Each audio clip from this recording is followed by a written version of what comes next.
ನಮಸ್ಕಾರ ಸ್ನೇಹಿತರೆ, welcome to Kempi's kitchen. ಇವತ್ತು ಮಂಗಳವಾರದ ದಿನಚರಿ. ದಿನಾ ಬೆಳಗ್ಗೆ ಆದರೆ ಏನಾದರೂ ಒಂದು ನಾನು ಕಷಾಯವನ್ನು ಮಾಡ್ಕೊಂಡು ಕುಡಿತೀನಿ.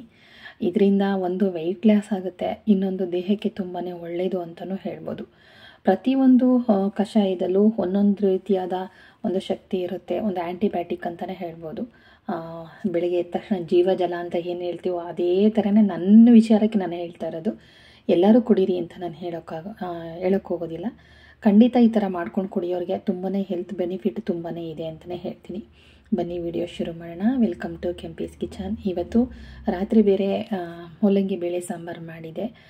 ಬೆಳಗ್ಗೆ ಬೇಗ ಕೆಲಸ ಎಲ್ಲ ಮುಗಿಸ್ಕೋಬೇಕಾಗಿತ್ತು, ತುಂಬಾ ಕೆಲಸ. ಹಬ್ಬ ಹತ್ರ ಬಂತು, ಇನ್ನೊಂದು ವಾರ ಬಂದೇ ಬಿಡ್ತು ಕಣ್ಮುಚ್ಕೊಂಡ್ಬಿಡೋದ್ರಲ್ಲಿ. ಅಷ್ಟರಲ್ಲಿ ಎಲ್ಲ ಕೆಲಸ ಮುಗಿಸ್ಕೋಬೇಕು. ದಿನಕ್ಕೆ ಒಂದೊಂದು ಅಂದ್ಕೊಂಡ್ರೂ ದಿನಗಳಾಗ್ಬಿಡುತ್ತೆ ಅಂತ.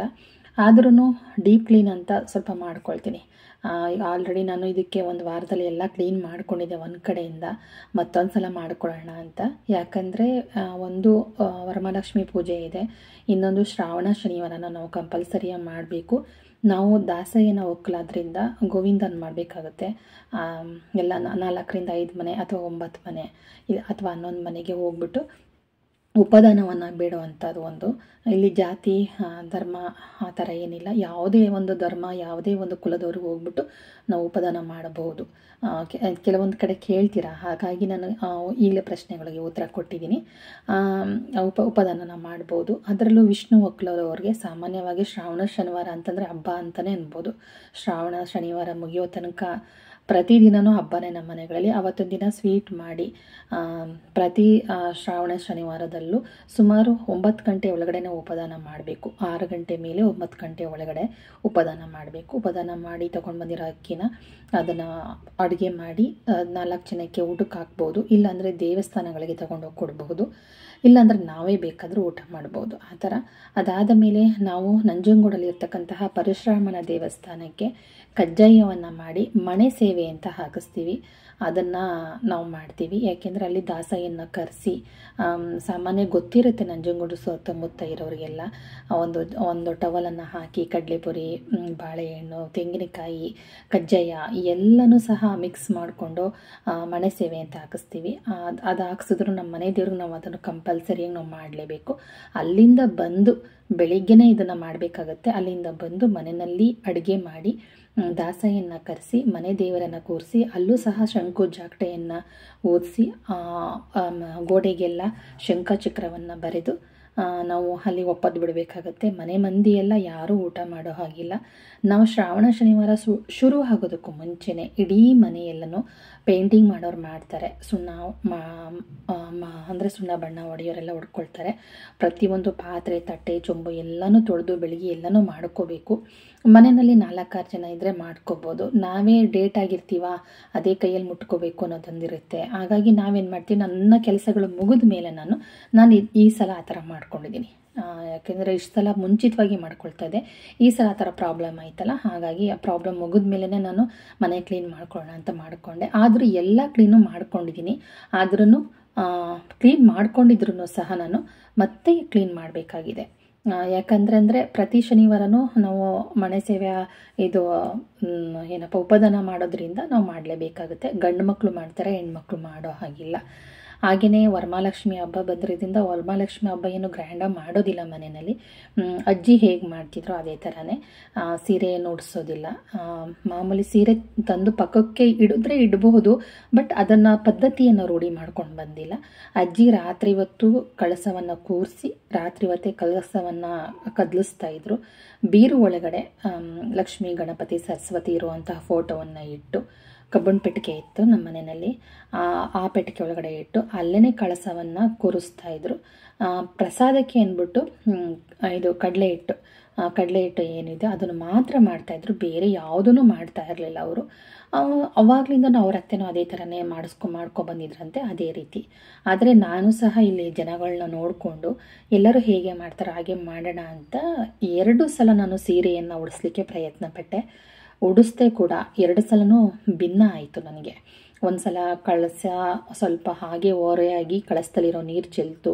ಮತ್ತೊಂದು ಸಲ ನನ್ನ ಉಡಿಸಿರೋ ಸೀರೆಗೆ ಸ್ವಲ್ಪ ಬೆಂಕಿ ತಾಕ್ದಂಗಾಯಿತು.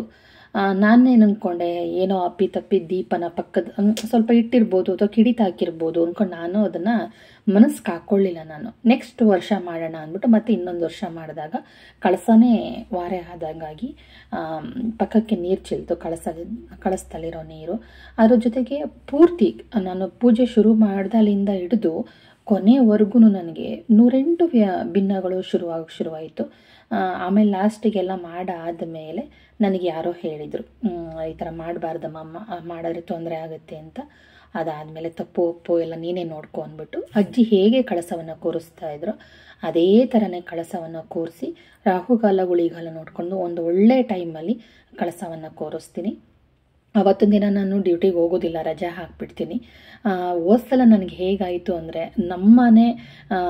ನಮ್ಮನೆ ಮೇಯ್ನ್ ವೈರ್ ಇದೆಯಲ್ಲ, ಅದು ಏನೋ ಪ್ರಾಬ್ಲಮ್ ಆಗಿ ಕರೆಂಟೇ ಹೊರ್ಟೋಗಿತ್ತು. ಎಲ್ಲನೂ ರೆಡಿ ಮಾಡ್ಕೊಂಡಿದ್ದೀನಿ. ಕರೆಕ್ಟಾಗಿ 4 ಗಂಟೆಗೆ ಹೋಗಿದ್ದು 5:30 ಪೂಜೆ ಆಗಬೇಕು. ಆದರೆ ನನ್ನ ಅದೃಷ್ಟ ಹೇಗೆ ಅಂದರೆ ಇಡೀ ಮನೆ ಮೊಂಬತ್ತಿಯಿಂದ ಎಲ್ಲ ಕಡೆ ಬೆಳಕು. ಆ ಮೊಂಬತ್ತಿ ಬೆಳಕಲ್ಲಿ ಅಮ್ಮನವರ ಪೂಜೆ ಮಾಡಿದೆ. ಅದೊಂದು ನನಗೆ ತುಂಬಾ ಖುಷಿಯಾಯಿತು. ಈ ಪೂಜೆ ಮಾಡಬೇಕಾದ್ರೆ ವರವನ್ನು ಕೇಳಬಾರ್ದು, ನನಗೆ ಒಳ್ಳೆಯದೇ ಇಂಥದೇ ವರವನ್ನು ಕೊಡು, ಹೀಗೆ ಕೊಡು, ಬಲ್ದ ಕಡೆನೇ ಕೊಡು, ಎಡದ ಕಡೆನೇ ಕೊಡು ಅಂತ ಹೇಳಬಾರ್ದು. ಆದರೆ ಕೇಳಬೇಕಾದ್ರೆ ಮಹಾಲಕ್ಷ್ಮಿಯನ್ನು ನನ್ನ ಮನೆಗೆ ಬಾಮ ಅಂತ ಅನ್ನೋದಕ್ಕಿಂತ ಹೆಚ್ಚಾಗಿ ನನ್ನ ಮನೆಗೆ ಜಯಲಕ್ಷ್ಮಿ ತಂದುಕೊಡು, ಆರೋಗ್ಯ ಲಕ್ಷ್ಮಿ ತಂದುಕೊಡು, ಆಯಸ್ಸಿನ ಲಕ್ಷ್ಮಿಯನ್ನು ಕೊಡು, ನನ್ನ ಮನೆಗೆ ಬಾ, ನೀನು ಆಯಸ್ಸಿನ ಲಕ್ಷ್ಮಿ ಮನೆಗೆ ಬಾ. ಜಿಪುಣತನದಿಂದ ಇರ್ತಕ್ಕಂತಹ ಲಕ್ಷ್ಮಿ, ಧಾರಾಳವಾಗಿ ಖರ್ಚು ಮಾಡೋ ಲಕ್ಷ್ಮಿ ಬಂದರೆ 1 ರೂಪಾಯಿನೂ ಉಳಿಯೋದಿಲ್ವಲ್ಲ. ಹಾಗಾಗಿ ಜಿಪುಣತನದಿಂದ ಇರುವಂತಹ ಲಕ್ಷ್ಮಿ ನಮ್ಮ ಮನೆಗೆ ಬಾ, ಸಂತಾನ ಲಕ್ಷ್ಮಿ, ಆರೋಗ್ಯ ಲಕ್ಷ್ಮಿ, ಇದನ್ನೆಲ್ಲ ಜಯಲಕ್ಷ್ಮಿ, ವಿಜಯಲಕ್ಷ್ಮಿ, ತಾಳ್ಮೆ ಲಕ್ಷ್ಮಿ, ಸಹನೆಯ ಲಕ್ಷ್ಮಿ, ಇದೆಲ್ಲ ಮಹಾಲಕ್ಷ್ಮಿಯರ ಸ್ವರೂಪ ಅಂತಲೇ ಹೇಳ್ತೀವಿ. ಏಕೆಂದರೆ ಧೈರ್ಯಲಕ್ಷ್ಮಿ ಅಂತಂದರೆ ಧೈರ್ಯ ಅಂದ ತಕ್ಷಣ ಗಂಡು ಅನ್ನೋದಲ್ಲ, ಪ್ರತಿಯೊಂದಕ್ಕೂ ಹೆಣ್ಣಿನ ಸ್ವರೂಪ ಇರೋದರಿಂದ ಅದನ್ನು ಕೇಳಬೇಕು ಅಂತ ನಮ್ಮ ಅಜ್ಜಿ ಹೇಳ್ಕೊಡ್ತಾಯಿದ್ರು. ದೇವಿಯನ್ನು ಕೂರಿಸಿದ್ಮೇಲೆ, ಕಳಸವನ್ನು ಕೂರಿಸಿದ್ಮೇಲೆ ನನಗೆ ಎಡದ ಕಡೆ ಕೊಡು, ಬಲ್ದ ಕಡೆ ಕೊಡು ನನಗೆ ಅಂತ ಕೇಳಬಾರ್ದಮ್ಮ. ನಿನ್ನ ಅನುಗ್ರಹ ಇದ್ದರೆ ನೀನು ಯಾವ ಕಡೆ ಕೊಟ್ಟರು ನಾನು ಸ್ವೀಕಾರ ಮಾಡ್ತೀನಿ, ಒಟ್ಟಿನಲ್ಲಿ ನಿನ್ನಿಂದ ನನ್ನ ಪ್ರಸಾದ ಬೇಕು ಅಂತ ಮಾತ್ರ ಕೇಳಬೇಕು. ಒಂದು ದೇವಸ್ಥಾನಕ್ಕೆ ಹೋದರೆ ನನಗೆ ಬಿಸಿಬೇಳೆ ಬಾತೆ ಬೇಕು, ವಾಂಗಿ ಬಾತೆ ಬೇಕು, ಪಲಾವೇ ಬೇಕು ಅಂತ ಕೇಳೋಕ್ಕಾಗಲ್ಲ. ಅವ್ರು ಮಾಡಿರೋ ಪ್ರಸಾದನ ನಾವು ಹೆಂಗೆ 2 ಕೈನ ಒಡ್ಡಿ ಇಸ್ಕೊಳ್ತೀವೋ ಹಾಗೆಯೇ ದೇವ್ರ ಪೂಜೆ ಮಾಡಬೇಕಾದ್ರೆ 2 ಕೈಯನ್ನು ಒಡ್ಡಿ ದೇವರನ್ನು ಬೇಡ್ಕೊಂಡು ನೀನು ಯಾವ ಕಡೆನಾದರೂ ಪ್ರಸಾದ ಕೊಡು, ನನಗೆ ಒಳ್ಳೇದಾಗಲಿ ಅಂತ ಪ್ರಸಾದ ಕೊಡು ಅಂದ್ಕೊಂಡು ಒಂದು ಗುರಿ ಇಟ್ಕೊಂಡು ಪೂಜೆ ಮಾಡು ಅಂತ ಹೇಳ್ತಾಯಿದ್ರು. ಹಾಗೆಯೇ ಸಿಂಪಲ್ಲಾಗಿ ನಾವು ಪೂಜೆ ಮಾಡೋದು. ಇಷ್ಟು ಸಲ ನಾನು ತಾಮ್ರದ ಚೊಂಬನ್ನು ಇಡ್ತಾಯಿದ್ದೆ. ಈಗೊಂದು 5-6 ವರ್ಷದಿಂದ ನಾನು ಬೆಳ್ಳಿ ಚೊಂಬನ್ನು ತೊಗೊಂಡಿದ್ದೀನಿ. ಬೆಳ್ಳಿ ಚೊಂಬನ್ನು ತೊಗೊಂಡು ಅದರಲ್ಲೇ ನಾನು ಕಳಸವನ್ನು ಕೂರಿಸ್ತೀನಿ. ಕೆಲವೊಂದು ನಿಯಮಗಳು ಒಬ್ಬೊಬ್ಬರು ಒಂದೊಂದು ರೀತಿಯಾಗಿ ಮಾಡ್ತಾರೆ. ಈ ಲಾವಂಚ ಬೇರು ಅದು ಇದು ಏನೋ ಬೇರುಗಳೆಲ್ಲ ಬರುತ್ತಲ್ಲ ಅದನ್ನೆಲ್ಲ ಹಾಕಿ ಪೂಜೆ ಮಾಡ್ತಾರೆ. ನಾನು ಹಾಗೆ ಮಾಡೋದಿಲ್ಲ. ಅಜ್ಜಿ ಏನು ಹೇಳ್ಕೊಟ್ರೋ ಅದೇ ಥರನೇ ದೇವಿಗೆ ಅಂತ ಒಂದು ಹೊಸ ಮೂಗುತಿಯನ್ನು ತಂದಿಟ್ಕೊಂಡಿದ್ದೀನಿ. ದೇವರಿಗೆ ಅಂತಲೇ ಒಂದು ಕಾಯಿನ್ ಅಂತ ಇದೆ, ಅದು ಕಾಯಿನ್ ಬಿಟ್ಟು ಬೇರೆದು ಹಾಕಲ್ಲ. ದೇವರಿಗೆ ಅಂತಲೇ ಚಿನ್ನದ ತಾಳಿನ ನಾನು ಮಾಡಿಸಿಲ್ಲ. ಅರ್ಶಿನ ಕೊನೆಯನ್ನು ಕಟ್ತೀನಿ. ಏನಿರುತ್ತೋ ಏನಿರಲ್ವೋ ಗೊತ್ತಿಲ್ಲ, ಆದರೆ ಗೆಜ್ಜೋಸ್ತ್ರ ಮಾತ್ರ ಯಾವುದೇ ಕಾರಣಕ್ಕೂ ಮಿಸ್ ಮಾಡೋ ಹಾಗಿಲ್ಲ. ಬಳೆ ಬಿಚ್ಚಾಲೆ ಮಾತ್ರ ತಪ್ಪಿಸೋ ಹಾಗೆ ಇಲ್ಲ. ಯಾಕೆಂದರೆ ಬಳೆ ಬಿಚ್ಚಲೆ ಗೆಜ್ಜಸ್ತ್ರ ಅರಿಶಿನ ಕುಂಕುಮ ಹೇಗೋ ಅದು ಹಾಗೆ ಅಂತೆ. ಹಾಗಾಗಿ ಅದನ್ನು ಮಿಸ್ ಮಾಡೋ ಹಾಗಿಲ್ಲ. ಈ ಥರ ನನ್ನ ಅಜ್ಜಿ ಹೇಳೋದು. ಆಮೇಲೆ ಫಸ್ಟು ಎಲ್ಲ ಇರೋವಂಥ ಸ್ಥಳವನ್ನು ಕ್ಲೀನ್ ಮಾಡಿಕೊಂಡು, ಕ್ಲೀನ್ ಮಾಡೋದಕ್ಕೂ ಮುಂಚೆ ಗಂಜಲ, ಅರಿಶಿನ, ಉಪ್ಪು ಹಾಕಿ ಕ್ಲೀನ್ ಮಾಡಬೇಕು. ಮಡಿಯಿಂದನೇ ಕ್ಲೀನ್ ಮಾಡಬೇಕು. ಮಾಡಾದಮೇಲೆ ಅದಕ್ಕೆ ಒಂದು ರಂಗೋಲಿಯನ್ನು ಹಾಕಿ ಅದಕ್ಕೆ ಅಕ್ಷತೆ ಕಾಳನ್ನು ಹಾಕಬೇಕು. ಅಕ್ಷತೆ ಅಂದರೆ ಕುಂಕುಮವನ್ನು ಹಾಕಿ ಅಕ್ಷತೆ ಮಾಡ್ತಾರೆ ಕೆಲವರು ಅರಿಶಿನ ಕುಂಕುಮ ಎರಡನ್ನೂ ಹಾಕಿ ಮಾಡ್ತಾರೆ. ಅದಲ್ಲ, ಅಕ್ಷತೆ ಕಾಳು ಅಂತಂದರೆ ಅರಿಶಿನದಿಂದನೇ ತುಪ್ಪದಿಂದ ಕಲಸಿರೋ ಅಂಥದ್ದು, ನೀರು ಹಾಕಿ ಕಲಸಿರಬಾರ್ದು. ತುಪ್ಪವನ್ನು ಹಾಕಿ ಸ್ವಲ್ಪ ಅರಿಶಿನವನ್ನು ಹಾಕಿ ಅಕ್ಕಿ ಜೊತೆ ಚೆನ್ನಾಗಿ ಕಿವುಚಿ ಅದನ್ನು 2 ಕೈಯಲ್ಲೂ ಪುಡಿ ಹಾಕದಿರೋ ಹಾಗೆ ಅದನ್ನ ಮಾಡಬೇಕು. ಚೆನ್ನಾಗಿ ಹೊಂದಿಸ್ಕೊಂಡು ಅದು ಅಕ್ಷತೆ ಕಾಳು ಮಾಡಬೇಕು. ಅದೇ ಅಕ್ಷತೆ ಕಾಳು ಆಗಬೇಕು ಅಮ್ಮನಿಗೆ. ನಾವು ಮಾಡೋದು, ನಮ್ಮ ಮನೇಲಿ ಮಾಡೋದು ಹೇಳ್ತಾ ಇದ್ದೀನಿ. ಅದನ್ನು ಮಾಡಿಕೊಂಡು ಫಸ್ಟು ರಂಗೋಲೆ ಹಾಕಿ ಅದರ ಮೇಲೆ ಅಕ್ಷತೆ ಕಾಳನ್ನು ಹಾಕಿ ಅದರ ಮೇಲೆ ಒಂದು ವೀಳ್ಯದೆಲೆಯನ್ನು ಇಟ್ಟು ಮತ್ತೆ ಅದರ ಮೇಲೆ ಅಕ್ಷತೆ ಕಾಳು, ಅರಿಶಿಣ, ಕುಂಕುಮ, ಹೂವು, ಅದ್ರ ಜೊತೆಗೆ 1 ರೂಪಾಯಿ ಕಾಯಿನನ್ನು ಇಟ್ಟು ಅಮ್ಮನವರ ಒಂದು ಕಳಸವನ್ನು ಆ ಒಂದು ಇದ್ರ ಮೇಲೆ ನಾವು ಇಡ್ತೀವಿ, ವೀಳ್ಯದೆಲೆ ಮೇಲೆ ನಾವು ಇಡ್ತೀವಿ. ತಟ್ಟೆ ಮೇಲೆ ಇಡೋದಿಲ್ಲ ನಾವು, ವೀಳ್ಯದೆಲೆ ಮೇಲೆ ಕಳಸವನ್ನು ಪೂಜಿಸೋದು. ಕಳಸದ ಒಳಗಡೆ ಗಂಜಲ, ಆಮೇಲೆ ಏನಪ್ಪ ಅರಿಶಿನ, ಕುಂಕುಮ, ಗಂಜಲ, 1 ರೂಪಾಯಿ ಕಾಯಿನು, ಅಡಕೆ, ಆಮೇಲೆ ಒಂದು ಮೂಗುತಿಯನ್ನು ಹಾಕಿ ನಾನು ಕಳಸವನ್ನು ಕೂರಿಸೋದು. 5 ವೀಳ್ಯದೆಲೆ. ಅಡಿಕೆ ಅಂದರೆ ಓಪನ್ ಆಗಿ 2 ಹೋಳಾಗಿರುತ್ತಲ್ಲ, ಆ ಥರ ಅಡಿಕೆ ನಾವು ಹಾಕೋದಿಲ್ಲ. ಉಂಡೆ ಅಡಿಕೆ ಬರುತ್ತಲ್ಲ ನೋಡಿ, ಆ ಥರ ನಾವು ಅಡಿಕೆನ ಹಾಕೋದು. ಅಡಿಕೆನಲ್ಲೂ ನೋಡಿ ತಗೋಬೇಕು. ಆ ಥರ ಅಡಿಕೆನ ಹಾಕಿ ನಾವು ಕಳಸನ ಕೂರಿಸ್ತೀನಿ. 5 ವೀಳ್ಯದೆಲೆ ಇಟ್ಟು ಮಾಮೂಲಿ ಕಳಸಕ್ಕೆ ಅರಿಶಿನ, ಕುಂಕುಮ ಅದನ್ನೆಲ್ಲ ಹಾಕಿ ಕೂರಿಸೋ ಅಂಥದ್ದು. ಆಮೇಲೆ ಗೆಜ್ಜೆ ವಸ್ತ್ರ, ಆಮೇಲೆ ಬಳೆ ಬಿಚ್ಚಾಲೆ ಅದನ್ನೆಲ್ಲ ಹಾಕೋದು. ಇನ್ನು ಕಳಸಕ್ಕೆ ಶೃಂಗಾರ ಏನೂ ಮಾಡೋ ಹಾಗಿಲ್ಲ, ಓಲೆ ಜುಮ್ಕಿ ಎಲ್ಲ ಹಾಕೋ ಹಾಗಿಲ್ಲ. ಏಕೆಂದರೆ ನಮ್ಮ ಮನೆ ಪದ್ಧತಿ ಇರೋದೇ ಹಾಗೆ. ಇದೊಂದೇ ಪದ್ಧತಿ ಅಂತಲ್ಲ, ನಮ್ಮ ಮನೆಯಲ್ಲಿ ಪ್ರೆಗ್ನೆನ್ಸಿ ಇರೋರು ಹೊಸ ಬಟ್ಟೆ ಹಾಕೋಬಾರ್ದು ಅಂತ ಹೇಳ್ತಾರೆ. ಮತ್ತು ಹಸೆ ಮೇಲೆ ಕೂರಿಸೋದಿಲ್ಲ ಪ್ರೆಗ್ನೆನ್ಸಿ ಇರೋರಿಗೆ. ಆ ಶ್ರೀಮಂತ ಶಾಸ್ತ್ರ ಏನಂತ ಹೇಳ್ತಾರೆ, ಅದನ್ನು ನಮ್ಮ ವಂಶದಲ್ಲಿ ನಾವು ಮಾಡೋ ಹಾಗಿಲ್ಲ. ಎಲ್ಲರಿಗೂ ಊಟ ಎಲ್ಲ ಚೆನ್ನಾಗಿ ಗ್ರ್ಯಾಂಡಾಗಿ ಊಟ ಎಲ್ಲ ಬಡಿಸ್ತೀವಿ. ಆದರೆ ಹೊಸ ಸೀರೆಯನ್ನು ಉಡಿಸಿ ಹಸೆ ಮೇಲೆ ಕೂರಿಸಿ ಶಾಸ್ತ್ರವನ್ನು ಮಾಡ್ತಾರಲ್ಲ, ಆ ಕೆಲವೊಂದು ಪದ್ಧತಿಗಳನ್ನ ನಮ್ಮ ಮನೆಯಲ್ಲಿ ನಡೆಸ್ಕೊಂಡು ಬಂದಿಲ್ಲ, ಮಾಡೋ ಹಾಗಿಲ್ಲ ಅಂತಾರೆ. ಅದು ನನ್ನ ಅಜ್ಜಿ ಹೇಳ್ದಾಗೇ ನಮ್ಮ ಮನೆಗಳಲ್ಲಿ ಅದು ನಡ್ಕೊಂಡು ಹಿಂದಿನಿಂದ ಹಾಗೆ ಬಂದಿದೆ. ನಮ್ಮ ಓರ್ಗಿತ್ತಿಯರು ಹಾಗೆ ಮಾಡ್ತಾರೆ, ನಾವು ಸಹ ಹಾಗೆ ಮಾಡೋದು. ಆಮೇಲೆ ಈ ಒಂದು ಕೆಲವೊಂದು ಪದ್ಧತಿಗಳನ್ನ ನಮ್ಮ ಅಜ್ಜಿ ಹೇಳ್ದಂಗೆ ನಾನು ಮಾಡ್ಕೊಂಡು ಬಂದಿರೋದು. ಏನೇ ಆಗಲಿ ಬಿಡಲಿ, ನನ್ನ ಅಜ್ಜಿ ಹೇಳ್ದಂಗೆ ಪ್ರತಿಯೊಂದನ್ನು ನಾನು ಮಾಡ್ತೀನಿ. ಮಾಡಾದಮೇಲೆ ನನ್ನ ಮನೆಗೆ ಬಂದಿರೋರಿಗೆ ನಾವು ಅರಿಶಿನ ಕುಂಕುಮವನ್ನು ಕೊಟ್ಟು ಕಳಿಸ್ತೀವಿ. ರವಕೆ ಬಟ್ಟೆ, ಬಳೆ, ಅರಿಶಿನ ಕುಂಕುಮ, ಹೂವನ್ನು ಇಟ್ಟು ಕೊಟ್ಟು ಕಳಿಸ್ತೀನಿ. ತೆಂಗಿನಕಾಯಿ ಇದ್ದರೆ ತೆಂಗಿನಕಾಯಿ ಏನಿದೆಯೋ ನಮ್ಮ ಮನೇಲಿ ಅದನ್ನು ಕೊಟ್ಟು ಕಳಿಸ್ತೀನಿ ಅಷ್ಟೇ. ಮತ್ತು ಧೂಪವಂತೂ ಕಂಪಲ್ಸರಿಯಾಗಿ ತಿಮ್ಮಪ್ಪನ ಒಕ್ಲ ಆದ್ದರಿಂದ ಧೂಪ ಅಂತೂ ಪ್ರತಿ ಇದರಲ್ಲೂ ನಾವು ಹಾಕಲೇಬೇಕು. ಪ್ರತಿ ವಾರ ಒಪ್ಪತ್ತುಗಳಲ್ಲಿ ಹಾಕಲೇಬೇಕು. ಗಂಟೆ ಅಂತೂ ಆಂಜನೇಯ ಸ್ವಾಮಿ ಗಂಟೆ ಇರಲೇಬೇಕು. ಕೆಲವೊಂದು ರೀತಿ ನೀತಿಗಳು ಶ್ರಾವಣ ಶನಿವಾರದಲ್ಲಿ ನಮ್ಮ ಮನೆಗಳಲ್ಲಿ ಪಾಲನೆ ಮಾಡಲೇಬೇಕು. ಹೆಚ್ಚಾಗಿ ಗಂಡು ಮಕ್ಕಳು ಪೂಜೆ ನಮ್ಮ ಮನೆಯಲ್ಲಿ. ನಮ್ಮ ಮನೆ ದೇವರು ಓಮಲಮ್ಮನಿಗೆ ಗಂಡು ಮಕ್ಕಳೇ ಪೂಜೆ ಮಾಡಬೇಕು, ಗಂಡು ಮಕ್ಕಳೇ ಕಳಸ ಕೂರಿಸ್ಬೇಕು. ಅಮ್ಮನ ಪೂಜೆ ಇದೆ, ಗೌರಿ ಹಬ್ಬದಲ್ಲೇ ಬರುತ್ತೆ ಅಮ್ಮನವರ ಪೂಜೆ. ಅವಾಗ ಗಂಡು ಮಕ್ಕಳೇ ಪೂಜೆ ಮಾಡಬೇಕು.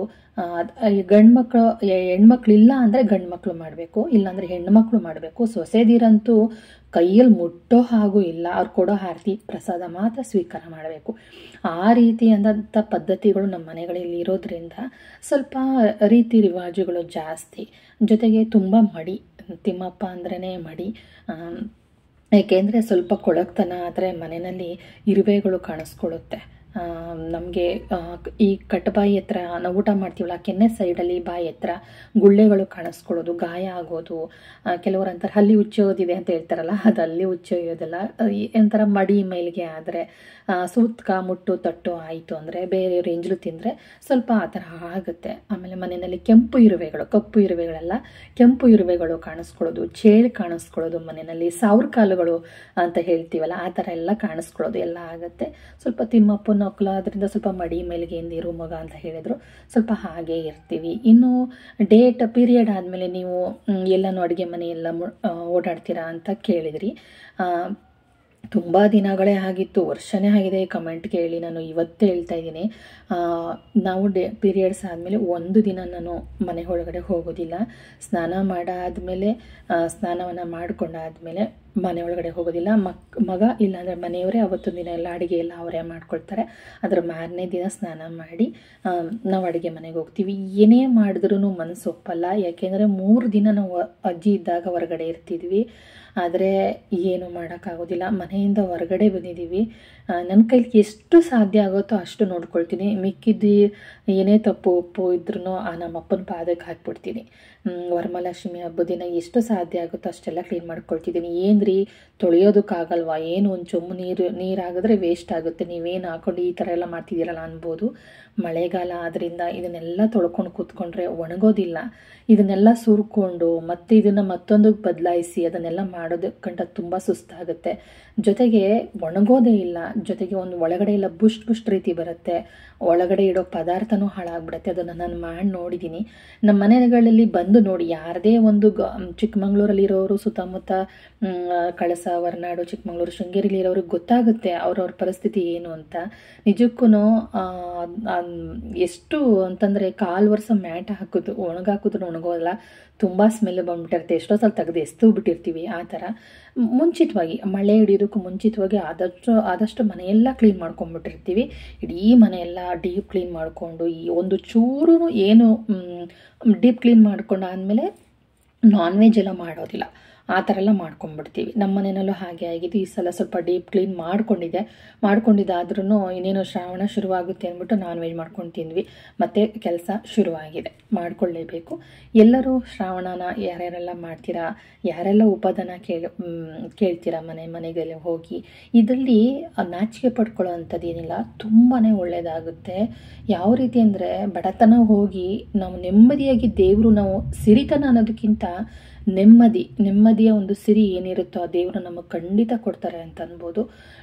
ಅದಕ್ಕೆ ನನಗೆ ಅನುಭವ ಆಗಿದೆ.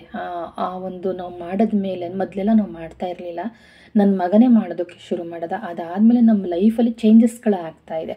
ಒಂದೊಂದು ದೇವ್ರದ್ದು, ಮನೆ ದೇವರು, ಕುಲ ದೇವ್ರದ್ದು ಸಂಪ್ರದಾಯಗಳನ್ನ ಬಿಡಬಾರ್ದು ಅಂತ ಹೇಳ್ತಾರಲ್ವ, ಅದನ್ನು ನಾವು ಸಂಪ್ರದಾಯಗಳನ್ನು ಬಿಟ್ಟರೆ, ನಾವು ಹಳ್ಳಿಲಿರಲಿ, ದಿಲ್ಲಿಲಿರಲಿ, ಕಾಡಲ್ಲಿರಲಿ, ಊರಲ್ಲಿರಲಿ, ನಮ್ಮ ದೇವರುಗಳ ಸಂಪ್ರದಾಯಗಳನ್ನು ನಾವು ಪಾಲಿಸ್ಕೊಂಡು ಬರಲೇಬೇಕು. ಮನಸ್ಸಿದ್ರೆ ಮಾರ್ಗ. ಯಾಕೆ ಮಾಡೋಕ್ಕಾಗಲ್ಲ ಅಲ್ವಾ? ಇವತ್ತು 1 ರೂಪಾಯಿಗೆ 2 ರೂಪಾಯಿ ಖರ್ಚಾಗ್ಬೋದು ಅಷ್ಟೇ ಸಿಟಿಲಿದ್ದರೆ. ದಾಸಯ್ಯಗಳು ಸಿಗಲ್ಲ. ಇವತ್ತು ಸಿಟಿಲಿದ್ದೀವಿ ಅಂದ್ರೂ ಸಿಗ್ತಾರೆ. ಸ್ವಲ್ಪ ದುಡ್ಡು ಕೇಳ್ತಾರೆ ಜಾಸ್ತಿಯಾಗಿ, ಆದ್ರೂ ನಾವು ಮಾಡಲೇಬೇಕಾಗುತ್ತೆ. ಅಯ್ಯೋ, ಕೆಲವ್ರು ಹೇಳ್ತಾರೆ ದಾಸಯ್ಯಂದಿರು ಯಾವಿದೋ ಏನೋ ಇತ್ತ ಅಂತ. ಖಂಡಿತ ನಮ್ಮಲ್ಲ ಆ ಥರ ಇಲ್ಲ. ಅವ್ರು ಯಾರು ಆಗಿರಲಿ, ದಾಸಯ್ಯ ಬಂದು ಹೊರಗಡೆ ಕೂತಿರ್ತಾರೆ. ನಾವು ಅವ್ರು ಕೊಟ್ಟಿರೋ ಬೋನಸ್ಸು, ದೇವ್ರನ್ನ ಎಲ್ಲನೋ ತೊಳೆದು ನಾವು ಅಕ್ಕಿಯನ್ನು ಹಾಕಿ ದೇವರನ್ನು ಕೂರಿಸಿ, ಬಾಳೆ ಎಲೆ ಮೇಲೆ ಅಕ್ಕಿಯನ್ನು ಹಾಕಿ ದೇವರನ್ನು ಕೂರಿಸಿ ಗೋಡೆಗೆ ಶಂಖ ಚಕ್ರ ನಾಮವನ್ನು ಬರಿತೀವಿ. ನಾಮದಲ್ಲೇ ನಾವೆಲ್ಲನೂ ಬರಿಬೇಕು. ಅರಿಶಿನ ಕುಂಕುಮನ ಬಳಸೋ ಹಾಗಿಲ್ಲ. ನಾಮದ ಮಧ್ಯದಲ್ಲಿ ಇಡ್ತಕ್ಕಂತಹ ಇದಕ್ಕೆ ಮಾತ್ರ ಕುಂಕುಮನ ಬಳಸ್ತೀವಿ, ಮತ್ತೆ ಬಳಸೋ ಹಾಗಿಲ್ಲ. ಮತ್ತೆ ಅಡುಗೆ ಮಾಡಿದ್ಮೇಲೆ ಅದರನ್ನು ಸಹ ಗಂಡಸರೇ ಪೂಜೆ ಮಾಡಬೇಕು, ಹೆಂಗಸರು ಪೂಜೆ ಮಾಡೋಂಗಿಲ್ಲ. ಬೋನಸ್ ಎಲ್ಲ ಪೂಜೆ ಮಾಡ್ತಾರಲ್ಲ, ಅದನ್ನು ಅಡುಗೆ ಎಲ್ಲ ಮಾಡಿರ್ತೀವಲ್ಲ, ಅದನ್ನು ಹಾಳೆಯನ್ನು ಹಾಕ್ತೀವಿ. ಹಾಳೆ ಅಂದರೆ ಬಾಳೆ ಎಲೆನ 2 ಜೋಡಿ ಬಾಳೆ ಎಲೆನ ತರಬೇಕು. ಮೊನೆ ಮುರಿದೇ ಇರೋ ಬಾಳೆ ಎಲೆ ತರಬೇಕು. ಬೋನಸ್ಸು ದೇವ್ರಿಗೆ ಕೂರಿಸೋದಕ್ಕೆ, ಇನ್ನೊಂದು ಊಟಕ್ಕೆ ಅಂದರೆ ದೇವ್ರ ಮುಂದೆ ಎಡೆ ಇಡ್ತೀವಲ್ಲ ಅದಕ್ಕೆ. 2 ಮಧ್ಯದಲ್ಲಿ ನಾವು ಅನ್ನವನ್ನು ಹಾಕಿ ಅದರ ಮೇಲೆ ಸಾಂಬಾರನ್ನು ಹಾಕಿ ಆ ಕಡೆ ಈ ಕಡೆ 2 ಮುದ್ದೆಯನ್ನು ಇಡ್ತೀವಿ. ಏನೇ ಆದ್ರೂ ಆ ಕಡೆ ಈ ಕಡೆ 2 ಕಡೆನೇ ಇಡಬೇಕಾಗುತ್ತೆ. ಆಮೇಲೆ ಈ ಕಡೆ ಸೈಡು ಪಲ್ಯ, ಈ ಕಡೆ ಸೈಡ್ ಪಲ್ಯ, ಆ ಕಡೆ ಉಪ್ಪು, ಈ ಕಡೆ ಉಪ್ಪು, ಈ ಕಡೆಗೆ 1 ಲೋಟ ನೀರು, ಆ ಕಡೆನೂ 1 ಲೋಟ ನೀರು. ಈ ಥರ ನಾವು ಮನೆಯಲ್ಲಿ ಆಗ್ಲಿಂದನೂ ಪಾಲಿಸ್ಕೊಂಡು ಬಂದಿರೋವಂಥ ಪದ್ಧತಿ. ಅದೇ ಥರನೇ ನಡ್ಕೊಂಡು ಬರ್ತೀವಿ. ಯಾರೆಲ್ಲ ನೀವು ತಿಮ್ಮಪ್ಪನ ಒಪ್ಲಕ್ಕೆ ಆಗಿದ್ದೀರಾ, ಯಾರೆಲ್ಲ ಶ್ರಾವಣ ಶನಿವಾರ ಮಾಡ್ತಾ ಇದ್ದೀರಾ, ಖಂಡಿತವಾಗ್ಲೂ ನೀವು ಯಾರಾದ್ರೂ ಮಾಡೋರಿದ್ರೆ ಒಂದು ಸಲ ಪರಶುರಾಮನ ದೇವಸ್ಥಾನಕ್ಕೆ ಹೋಗಿ ಬನ್ನಿ. ನಂಜುಂಡೇಶ್ವರ ದೇವಸ್ಥಾನದ ಹತ್ರನೇ ಇರೋದು, ತುಂಬ ದೂರ ಏನಿಲ್ಲ. ದೇವಸ್ಥಾನದ ಬಾಗಿಲಲ್ಲಿ ನಿಂತ್ಕೊಂಡ್ರೆ ಅವರಿರೋ ಸ್ಥಳ ಗೊತ್ತಾಗುತ್ತೆ. ಹುಲ್ಲೂರಿ, ಅಲ್ಲಿ ತುಂಬ ಸತ್ಯವಾದ ದೇವರುಗಳಿದ್ದಾವೆ. ನಮ್ಮ ಮನಸ್ಸಿನ ಕೋರಿಕೆಗಳನ್ನ ಈಡೇರಿಸುವಂಥ ದೇವರುಗಳಿದೆ. ಹುಲ್ಲೂರಿ ಬಸಪ್ಪ ಇದ್ದಾರೆ. ಪರಶುರಾಮ ಆ ಒಂದು ರೇಣುಕಾದೇವಿಯವರ ಒಂದು ಕತ್ತನ್ನು ಕತ್ತರಿಸಿ ಆ ಒಂದು ಕೊಡ್ಲಿ ಇತ್ತಲ್ಲ, ಅದನ್ನು ತೊಳೆಯೋದಕ್ಕೆ ಅಂತ ಆ ಒಂದು ನದಿಯ ಒಂದು ಕಾಲುವೆ ಥರ ಇರುತ್ತೆ, ಅಲ್ಲಿಗೆ ಬಂದು ತೊಳೆದ್ರಂತೆ. ಇವತ್ತಿಗೂ ಮದುವೆ ಆಗದಿರೋ ಹೆಣ್ಮಕ್ಳು, ಮಕ್ಕಳಾಗದಿರೋರು ಅಲ್ಲಿ ಬಂದು 4 ಗಂಟೆ ರಾತ್ರಿಗೆ ನೀರು ಮುಳುಗಿ ಉರುಳು ಸೇವೆ ಮಾಡಿ ಬೆಲ್ಲದ ಆರತಿಯನ್ನು ಮಾಡಿ ನದಿಗೆ ಬಿಡ್ತಾರೆ. ಅಲ್ಲಿ ಬಂದು ಖಂಡಿತ ಒಂದ್ಸಲ ಇದು ಮಾಡಿ. ಏನಾದರೂ ಆರೋಗ್ಯದಲ್ಲಿ ಸಮಸ್ಯೆ ಇದ್ದರೆ ಮೇತಿಕೆ ಅಂತ ಮಾಡ್ತಾರೆ, ಕಪ್ಪು ಮಣ್ಣಿಂದ ಮಾಡೋದು. ತುಂಬ ಮಡಿಯಿಂದ ಮಾಡಬೇಕು. ಒಂಚೂರು ಮಡಿ ತಪ್ಪಿದ್ರೂ ಆ ಮೇತಿಕೆ ಒಡೆದೋಗುತ್ತೆ ಅಂತ ಹೇಳ್ತಾರೆ ಮಾಡೋರಿಗೆ, ನಮಗಲ್ಲ ಮಾಡೋರಿಗೆ. ಅದನ್ನು ಅಷ್ಟು ಮಡಿಯಿಂದ ಮಾಡಿ ಅವರು ಪೂಜೆಯನ್ನು ಮಾಡಿ ನಮಗೆ ಅದು ಮೊದಲೆಲ್ಲ ನಮಗೆ 2 ರೂಪಾಯಿ 3 ರೂಪಾಯಿ ಸಿಗ್ತಾ ಇತ್ತು. ಇವಾಗ ಒಂದು 5 ರೂಪಾಯಿ 10 ರೂಪಾಯಿ ಆಗಿರಬೇಕೇನೋ. ಅದನ್ನು ತಗೊಂಡೋಗಿ ನೀವು ಏನಾದ್ರೂ ಯಾವಾಗಲೇ ಬಂದ್ರೂ ಒಂದ್ಸಲ ಪರಶುರಾಮ ದೇವಸ್ಥಾನಕ್ಕೆ ನೀವು ಭೇಟಿ ಕೊಡಿ. ಶ್ರಾವಣ ಶನಿವಾರದಲ್ಲಿ ನೋಡೋದಕ್ಕೆ ಒಂದು ಚೆಂದ, ಯಾವಾಗಲೂ ತೆಗೆದಿರುತ್ತೆ. ಬೆಳಗಿನ ಜಾವ 1 ಗಂಟೆ ರಾತ್ರಿಯಿಂದ ಹಿಡಿದು ಸಂಜೆ ನೈಟು 7:30-8 ಗಂಟೆ ತನಕನೂ ತೆಗೆದಿರುತ್ತೆ. ಮಿಕ್ಕಿದ ದಿನಗಳಲ್ಲಿ ನನಗೆ ಗೊತ್ತಿಲ್ಲ, ಯಾಕೆಂದರೆ ನಾನು ಶ್ರಾವಣ ಶನಿವಾರದ ಬಿಟ್ಟು ಬೇರೆ ಟೈಮಲ್ಲಿ ಹೋಗೋದಿಲ್ಲ. ಖಂಡಿತ ಹೋಗೋರಾದರೆ ದಯವಿಟ್ಟು ಒಂದು ಸಲ ವಿಸಿಟ್ ಮಾಡ್ಕೊಂಡು ಬನ್ನಿ. ಒಂದು ಶ್ರಾವಣ ಶನಿವಾರ ದಿನ ಹೋಗ್ಬಿಟ್ಟು ದೇವರಿಗೆ ಕೈ ಮುಗಿದು ಬನ್ನಿ. ಹುಲ್ಲೂರಿ ಬಸಪ್ಪ ಅಂತಂದರೆ ಏನು ಹುಲ್ಲೂರಿ ಅಂತಂದರೆ ನರುಳ್ಳಿ ಅಂತ ಹೇಳ್ತೀವಿ, ಹುಲ್ಲೂರಿ ಅಂತ ಹೇಳ್ತೀವಿ. ಕಾರಳ ಥರನೇ ಬೆಳ್ಕೊಂಡು ಬರುತ್ತೆ. ಕಾರಳಲ್ಲ ಅದು, ಬೆಳ್ಕೊಂಡು ಬರುತ್ತೆ ಕೈಯಲ್ಲಿ, ಕೆನ್ನೆಯಲ್ಲಿ, ಬೆರಳು ಸಂದಿಲಿ ಅಲ್ಲೆಲ್ಲ ಒಂಥರ ಸ್ಕಿನ್ ಥರನೇ ಇರುತ್ತೆ, ದುರ್ಮಾಂಸ ಥರ ಬೆಳ್ಕೊಂಡು ಬರುತ್ತೆ. ಅದನ್ನು ಹುಲ್ಲುರಿ ಬಸಪ್ಪಂಗೆ ನಾವು ಅರಸ್ಕೊಂಡಿರ್ತೀವಿ, ನಿನಗೆ 1 ಮೂಟೆ ಹುರುಳಿ ಕೊಡ್ತೀವಿ ಅಂತ.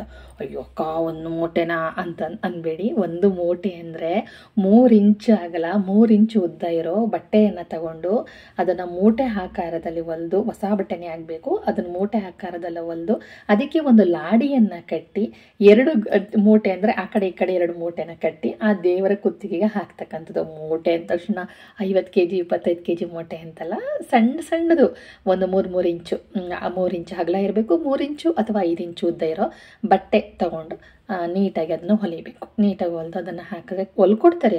ನಂಜನಗೂಡಲ್ಲೆಲ್ಲ ಸಾಮಾನ್ಯ ಎಲ್ಲರಿಗೂ ಗೊತ್ತಿರುತ್ತೆ. ಹುಲ್ಲಿರಿ ಬಸಪ್ಪಂಗೆ ಹುರುಳಿ ಕಾಳು ಹಾಕಬೇಕು, ಅದಕ್ಕೆ ಚೀಲ ಹೊಲ್ಕೊಡಿ ಅಂದರೆ ಸಾಕು, ಹೊಲ್ಕೊಡ್ತಾರೆ. ಮಕ್ಕಳುಗಳು ಕಾಯಿನ ಹಾಕೊಳ್ಳೋಕ್ಕೆ 3 ಇಂಚು ಚೀಲ ಸಿಗುತ್ತಲ್ಲ, ಆ ಥರ ಹೊಲ್ಕೊಡ್ತಾರೆ. ನಿಜಕ್ಕೂ ಒಂದು ಖುಷಿ ಆಗುತ್ತೆ ಅದನ್ನೆಲ್ಲ ನೋಡ್ತಾ ಇದ್ರೆ. ಅಲ್ಲಿ ಎಷ್ಟೊಂದು ದೇವರುಗಳಿದೆ ಅಂತಂದರೆ ನಮಗೆ ಗೊತ್ತಿರೋದಿಲ್ಲ, ಅಷ್ಟು ದೇವರುಗಳಿದೆ. ಒಂದು ಸಲ ನೋಡಿ, ಈ ಕಡೆ ಕಪಿಲಾ ನದಿ, ಈ ಕಡೆ ನಂಜನಗೂಡು ಗುಂಡ್ಲ, ಆ ಮುಂದೆಗಡೆ ಹರಿಯೋ ಕಾಲುವೆ, ಆಮೇಲೆ ಈ ಟೈಮಲ್ಲಿ ಗದ್ದೆ ನಾಟಿ ಆಗಿರುತ್ತೆ. ಆ ಸುತ್ತಮುತ್ತ ಪ್ಲೇಸ್ಗಳನ್ನ ನೋಡೋದಕ್ಕೆ ಒಂದು ಚೆಂದ. ಅದ್ರ ಜೊತೆಗೆ ನೀವು ಹಾಗೆ ಬರ್ತಾ ಇದ್ದಂಗೆ ನಂಜುಂಡಪ್ಪನ ಕೈ ಮುಗ್ಕೊಂಡು ಹಾಗೆಯೇ ಮುಂದೆ ಬರ್ತಾ ಇದ್ದಂಗೆ ರಾಘವೇಂದ್ರ ಸ್ವಾಮಿ ಕೈ ಮುಗಿದು ಅಲ್ಲೇನೆ ರಾಘವೇಂದ್ರ ಸ್ವಾಮಿ ಇದರನ್ನೇ ಬೃಂದಾವನಕ್ಕೆ ಒಂದ್ಸಲ ಎಂಟ್ರಿ ಕೊಡಿ. ಯಾಕೆಂದರೆ ರಾಘವೇಂದ್ರ ಸ್ವಾಮಿ ಮಠದ ಹಿಂಭಾಗನೇ ಬೃಂದಾವನ ಇದೆ. 5 ತೀರ್ಥಂಕರು ಒಂದು ಸಮಾಧಿಯಾಗಿರೋ ಸ್ಥಳವನ್ನು ಬೃಂದಾವನ ಕಟ್ಟಿದ್ದಾರೆ. ನಂಜನಗೂಡು ಕಪಿಲಾ ನದಿ ತೀರದಲ್ಲೆಲ್ಲ ಗುಂಡಲಹೊಳೆ ಅಂತ ಬರುತ್ತೆ. ಚಾಮರಾಜನಗರ ಟು ನಂಜನಗೂಡು ಟ್ರೈನ್ ಹೋಗ್ಬೇಕಾದ್ರೆ ಒಂದು ಬ್ರಿಡ್ಜ್ ಸಿಗುತ್ತೆ, ನಂಜನಗೂಡು ಬಿಟ್ಟ ತಕ್ಷಣ ಆ ಲೈನಲ್ಲೇ ಬರುತ್ತೆ. ಖಂಡಿತ ಕೇಳಿ, ರಾಘವೇಂದ್ರ ಮಠದ ಹಿಂಭಾಗದಲ್ಲೇ ಇದೆ. ಸ್ವಲ್ಪ ಕ್ರಾಸಲ್ಲಿ ಇದರಲ್ಲಿ ಮಠದ ಪಕ್ಕದ ಒಂದು ಗಲ್ಲಿ ಒಳಗಡೆ ಹೋಗಬೇಕಾಗತ್ತೆ. ತುಂಬ ಚೆನ್ನಾಗಿದೆ. ಫುಲ್ಲು ವೈಟ್ ಸುಣ್ಣದಲ್ಲಿ ಅದು ಪೇಂಟ್ ಮಾಡಿರೋದು, ಅಂದರೆ ಬಣ್ಣ ಎಲ್ಲ ಬಳಿದಿರೋದು ವೈಟ್ ಸುಣ್ಣದಲ್ಲೇ ಬಣ್ಣ ಮಾಡಿರೋದು, ಬೇರೆ ಕಲರ್ ಯಾವುದೂ ಇಲ್ಲ.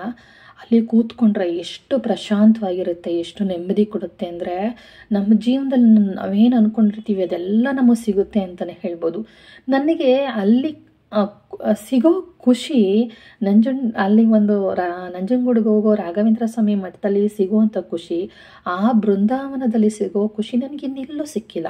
ನಿಜವಾಗ್ಲೂ ಹೇಳ್ತೀನಿ. ಇನ್ನು ಯಾವುದೇ ರೀತಿ ಈಗ ನನಗೆ ಎಲ್ಲಿ ನಾನು ಮಂತ್ರಾಲಯಕ್ಕೆ ಹೋಗಿ ನನಗೆ ಮಂತ್ರಾಲಯ ದೇವಸ್ಥಾನದಲ್ಲಿ ಸಿಗೋ ಖುಷಿ ಅಲ್ಲಿಗಿಂತ ನನಗೆ ಅಷ್ಟು ಸಂತೋಷ ಸಿಗುತ್ತೆ ಅಂತಲೇ ಹೇಳ್ಬೋದು. ತುಂಬ ಖುಷಿ ಸಿಗುತ್ತೆ ಇಲ್ಲಿ, ಏನೋ ಸಮಾಧಾನ, ಏನೋ ಒಂದು ಖುಷಿ. ಆ ಒಂದು ಸೈಲೆಂಟಾಗಿರೋ ಆ ಪ್ಲೇಸು ನೋಡೋದಕ್ಕೆ 2 ಕಣ್ಣು ಸಾಕಾಗೋದಿಲ್ಲ ಸ್ನೇಹಿತರೆ. ಒಂದು ಸಲ ಎಂಟ್ರಿ ಕೊಡಿ ಅಲ್ಲಿಗೆ, ಮಿಸ್ ಮಾಡ್ದಿರ ಹೋಗಿ. ಎಲ್ಲೆಲ್ಲೋ ನೋಡಿರ್ತೀರಾ, ಬೆಂಗಳೂರು ಕಡೆ ನೋಡಿರ್ತೀರಾ, ಆಂಧ್ರದಲ್ಲಿ ನೋಡಿರ್ತೀರಾ, ಮಂತ್ರಾಲಯದಲ್ಲಿ ನೋಡಿರ್ತೀರಾ, ನಂಜನಗೂಡು ರಾಘವೇಂದ್ರ ಸ್ವಾಮಿಗಳ ಮಠದ ಅನುದಾನ ಅಂತ ಒಂದು ಚಿತ್ರಗಳು ಎಲ್ಲ ಇರುತ್ತೆ, ಶಾಲೆಗಳಿರುತ್ತೆ, ಕಾಲೇಜುಗಳಿರುತ್ತೆ, ಎಲ್ಲ ಇರುತ್ತೆ. ಒಂದು ಸಲ ನೀವು ಬನ್ನಿ, ನೀವು ಒಂದು ಸಲ ನಂಜುಂಡೇಶ್ವರ ದೇವಸ್ಥಾನದ ಪಕ್ಕದಲ್ಲೇ ಹೋಗಬೇಕು. ನೀವು ಅಲ್ಲಿಗೆ ಹೋದ ಯಾರಾದರೂ ಕೇಳಿದ್ರೆ ಹೇಳ್ತಾರೆ ರಾಘವೇಂದ್ರ ಮಠ ಎಲ್ಲಿದೆ ಅಂತ. ಮಠಕ್ಕೆ ಹೋದ ತಕ್ಷಣ ಕೇಳಿ ಬೃಂದಾವನ ಎಲ್ಲಿದೆ ಅಂತ. ಒಂದು ಸಲ ಎಂಟ್ರಿ ಕೊಡಿ, ತುಂಬ ಚೆನ್ನಾಗಿದೆ ಸ್ನೇಹಿತರೆ. ಅಲ್ಲಿ ಕಾರು ಎಲ್ಲ ತೊಗೊಂಡು ಹೋಗೋಕ್ಕಾಗಲ್ಲ, ನಡ್ಕೊಂಡೇ ಹೋಗಬೇಕು. ಗಲ್ಲಿ ರೂಟು ಅದು, ಗಲ್ಲಿ ಪುಟ್ಟ ಮನೆಗಳಿದೆ, ಪುಟ್ಟ ಗಲ್ಲಿ ಒಳಗಡೆ ನಾವು ಹೋಗ್ತಕ್ಕಂತಹ ಒಂದು ದಾರಿ ಅದು. ತುಂಬ ಚೆನ್ನಾಗಿದೆ. ಎಷ್ಟು ಮನಸ್ಸಿಗೆ ನೆಮ್ಮದಿ ಕೊಡುತ್ತೆ ಅಂತಂದರೆ ಹೇಳೋದಕ್ಕೆ ಅಸಾಧ್ಯ ಅಂತ ಹೇಳ್ತೀನಿ. ಆ ಪ್ರಶಾಂತತೆ ಎಲ್ಲೂ ಸಿಗಲ್ಲ ಖಂಡಿತ. ಆ ಒಂದು ಖುಷಿ ನನಗೆ ಸಿಕ್ಕಿದ್ದು ಎಲ್ಲಿ ಗೊತ್ತಾ, ನನಗೆ ರಾಘವೇಂದ್ರ ಮಠದಲ್ಲಿ ನಾನು ಓದ್ತಾ ಇರ್ಬೇಕಾರೆಲ್ಲ ನಾನು ಅಲ್ಲಿಗೆ ಹೋಗಿ ಧೂಪ ಹಾಕಿ ರಾಘವೇಂದ್ರ ಮಠದಲ್ಲಿ ಕೂತು ಹೋಗ್ತಿದ್ದೆ. ಟೈಮ್ ಇಲ್ಲ, ಬೇಗ ಶಾಲೆ ಬಿಡ್ತು ಅಂದ ತಕ್ಷಣ ಮತ್ತೆ ಮಠಕ್ಕೆ ಹೋಗಿ ಅಲ್ಲಿ ಕೂತ್ಕೊಂಡು ಹೋಗ್ತಿದ್ದೆ, ಇಲ್ಲ ಬೃಂದಾವನಕ್ಕೆ ಹೋಗಿ ಕೂತ್ಕೊಂಡು ಹೋಗ್ತಿದ್ದೆ. ಇನ್ನು ಶುಕ್ರವಾರ ಮತ್ತು ಮಂಗಳವಾರ ದಿನ ಧೂಪ ಹಾಕ್ಬಿಟ್ಟು ಹೋಗ್ತಾಯಿದ್ದೆ. ನಂಜುಂಡೇಶ್ವರ ದೇವಸ್ಥಾನ ಮುಂಭಾಗ ಧೂಪ ಹಾಕಿ ಹೋಗ್ತಿದ್ದೆ. ಒಳಗಡೆ ಹೋಗೋಷ್ಟು ಟೈಮ್ ಇರುತ್ತಿರಲಿಲ್ಲ. ಆಯ್ತಲ್ವ ಸ್ನೇಹಿತರೆ, ಇವತ್ತೊಂದು ದಿನ ಎಲ್ಲ ವಿಚಾರಗಳನ್ನ, ಮನಸ್ಸಲ್ಲಿರೋ ವಿಚಾರಗಳನ್ನ ಮಾತಾಡ್ತಾ ಇವತ್ತಿನ ವಿಡಿಯೋನ ಮುಗಿಸ್ತಾ ಇದ್ದೀನಿ. ಇಷ್ಟ ಆದರೆ ಒಂದು ಲೈಕ್ ಕೊಡಿ. Thank you.